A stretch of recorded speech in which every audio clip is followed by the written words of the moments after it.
Hi, everybody. Welcome to our new series. We're calling it Break It Down, where we are going to break it down to the basics. We are talking about kind of the questions that you might have about fostering that you don't know how to get answered, from the role that different professionals play to the different meetings and appointments and court hearings that you might be asked to attend as a foster parent.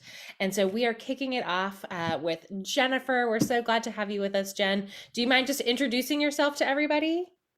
Yeah, my name is Jennifer, and I am a foster parent here in South Carolina, and specifically Greenwood County. But it's also our first year. Like we are about to be in April will be our first year. Well, and Jen, you jumped in with both feet. You've got two young kids that have joined your family. You are working closely with the family. You are also the Foster Parent Association president. So you guys took no time to really just dive into the deep end. Yeah. Well, we wanted to start this series. We're going to be really breaking down kind of some of the basics. And in talking with you, Jen, we started by talking about court. Like, there's so much Mhm. that's unknown, and we don't really know what different people's roles are or what different court hearings mean. So, we wanted to start with you, a new-ish foster parent, even though you do have lots of experience, and just kind of look at what does the first year of fostering look like. So, why don't you take us back? We'll rewind a year or so and tell us why your family chose to become licensed to foster, and what has that looked like for you since then? Mhm. So I would say, well, first I want to preface that we are believers, and so a lot of the things in our perception on foster care is going to be from a gospel lens. And so for us, we felt like we need to take care of the orphans. It's biblical, but also in a selfish way. I would say, if I'm honest, we wanted to also take a route to help kids in need, almost like a kind of a savior mentality of, there's all these kids in broken homes and we need to take them in and we can provide them the best home possible.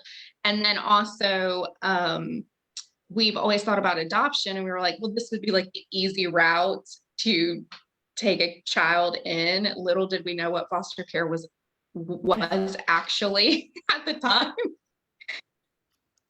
So a year later, that's how you entered in. That was kind of your starting point. What has changed, or what have you learned? Oh my word. So first of all, we have changed our mindset completely about the whole adoption thing.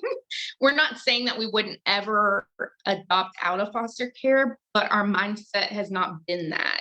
It has been realizing that foster care is about coming alongside families who are broken, who need Jesus, and who need who maybe generationally have whatever situation has put them in the place they've lost their children, and we want to come alongside them, support not just the child but the family as well, and think about them.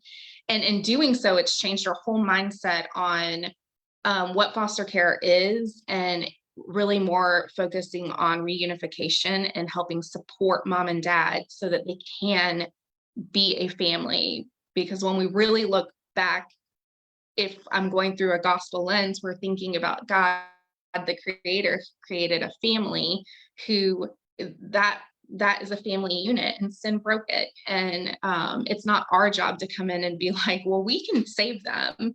I think our job is to come in and support them so that they can be back and reunified and back as a whole unit together, if it's possible.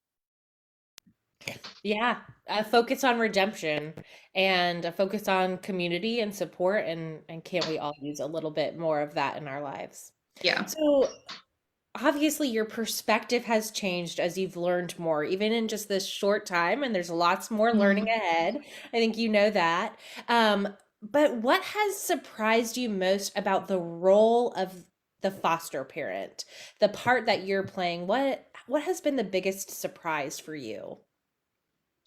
Um, I think I think there was many surprises. I think maybe one of the biggest surprises was how selfless it is. And I say that in a like realizing how selfish I am because I am, if I am taking the role of coming alongside parents, then I am relinquishing my idea that I am the mom. I am the sole caregiver and I am in this moment, but allowing mom to have choices in a lot of the day-to-day things that I do with her kids and remembering that they're hers, but while they're here also having full responsibility and full motherly love for them. And so I think the most surprising thing is also holding those two things at Mm. once and coming alongside mom, but also being mom in a Yeah. way. Well, I think that that has definitely been a lesson that I've learned as a foster parent as well, is how many times are we holding two things at once? Those mixed up, complicated emotions, our thoughts battling our hearts and our actions, and just kind of what you think it's going to look like and what you think it's going to feel like is so different than when you're Mm-hmm. really. So, is there anything that you know now? You're just a year in. Is there anything that you know now that maybe you wish you knew when you were first starting out?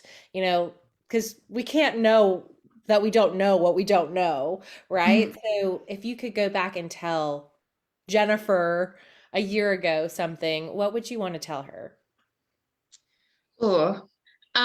So well, one, I think one of the biggest things that was really confusing to me, and I still don't feel like I can say that we know it now, because I still feel like we're learning as the whole court system. I did not understand that. I remember our baby boy came to us when he was 8 months, and in that time, based on his situation, I immediately thought, oh, well, these parents are going to jail because of Mm. what happened. And so I think in like a normal day-to-day mind, and maybe other people just know better, but I was sitting there thinking, if you do this, then obviously you would go to jail. But they didn't. And there was apparently a difference between criminal court and family court. And not having, I've never been to jail, I've never had a ticket, or I have actually once, but I never had to go to court for it.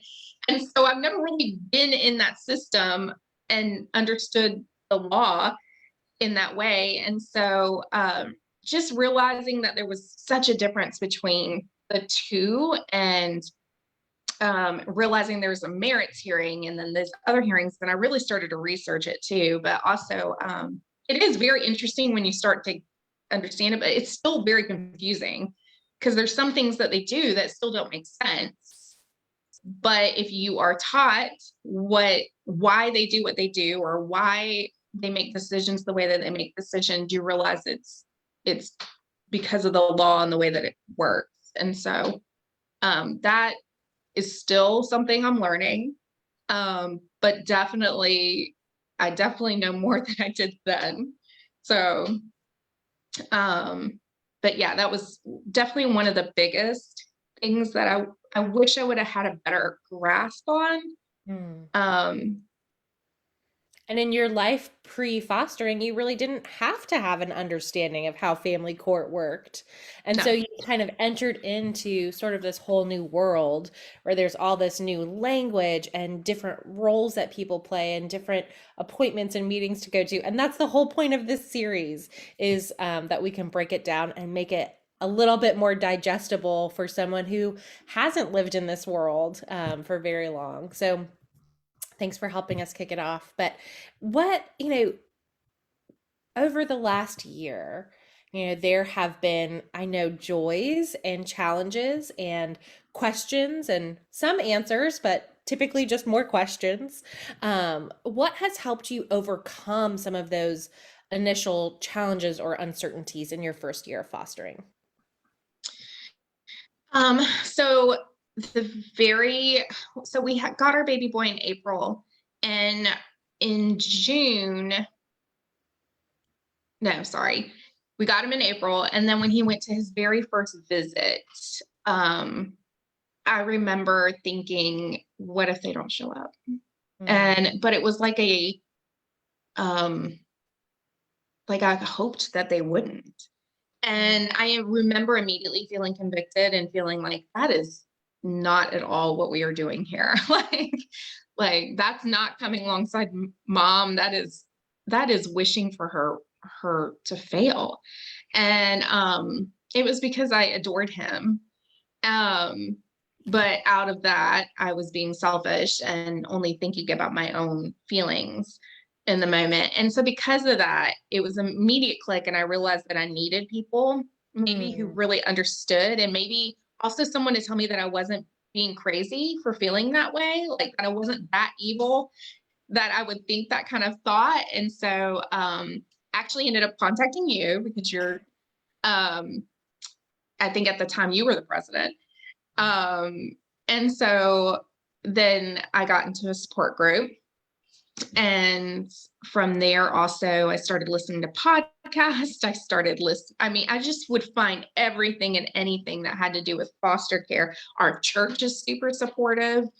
Um, when we brought um, this baby sister home, she was born in July, and people showed up at our door all day long, and I had a pile of diapers in my living room. I mean, didn't have to buy diapers for like 6 months.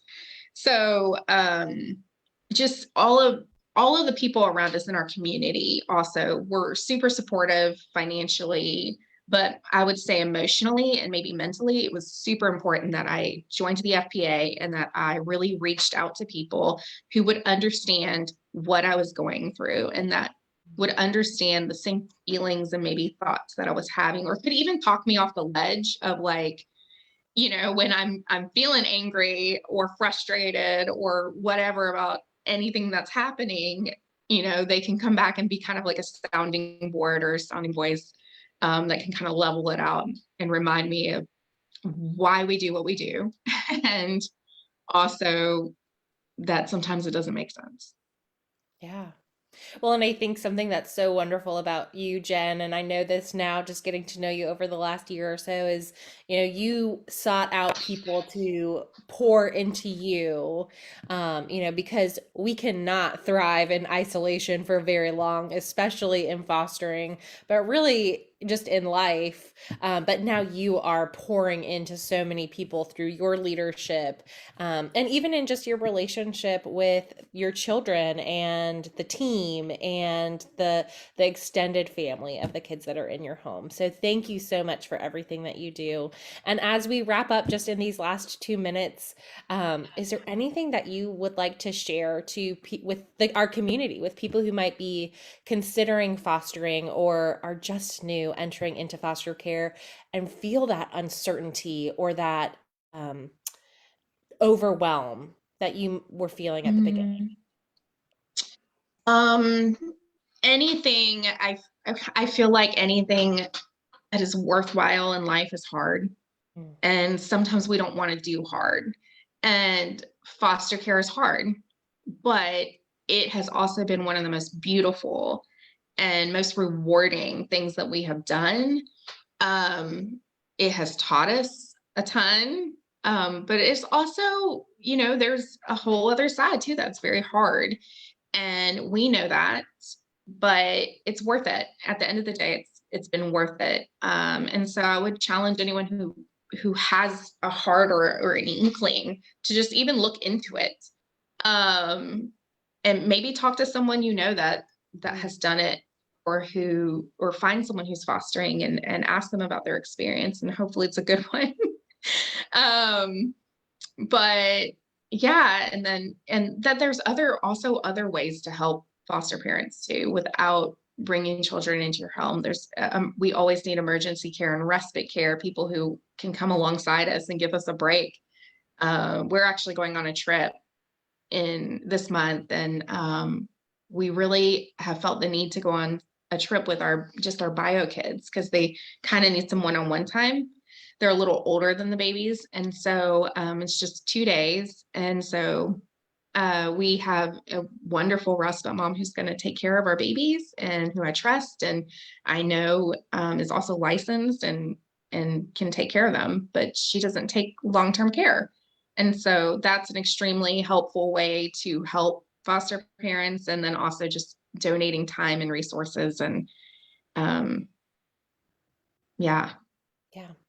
Not everyone is going to foster in their home, but everyone can do something. And there is room for yeah. everyone at the table because this um, caring for our communities is the work of all of us. So thank you, Jen, so much for being here today and for all that you do every day. And we just really appreciate you. Thanks to everybody for joining us for this just quick 15 minutes. And we hope to see you back next week. Bye, everybody. Bye. Thanks.